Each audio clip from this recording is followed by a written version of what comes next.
Robert Langdon. Don brown బుక్స్లో తినే protagonist ఉంటాడు. ఫీమేల్ లీడ్ ప్రతి బుక్కి చేంజ్ అవుతుంది. ఈ బుక్లో క్యాథరీన్ అని తన ఫ్రెండ్ ఉంటుంది.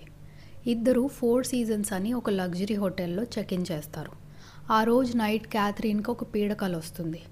అది విని లాంగ్డన్ ఇవాళ మనం తిరిగిన ప్లేసెస్కి ఈ కళకి కనెక్షన్స్ ఏంటి అని తనకి ఎక్స్ప్లెయిన్ చేసి కామ్ చేస్తాడు. మార్నింగ్ లేవగానే ఇద్దరు ఒక కాన్ఫరెన్స్కి రష్ అవుతారు. కాన్ఫరెన్స్లో క్యాథరీన్ ఒక స్పీకర్.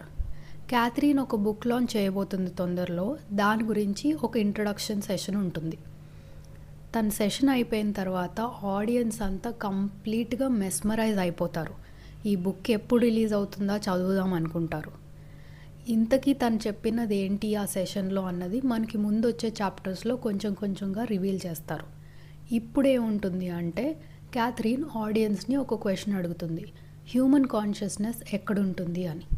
మీ బ్రెయిన్లో ఉందనుకుంటున్నారా? కాదు అంటుంది. ఇంతే ఈ చాప్టర్లో రివీల్ అయ్యేది.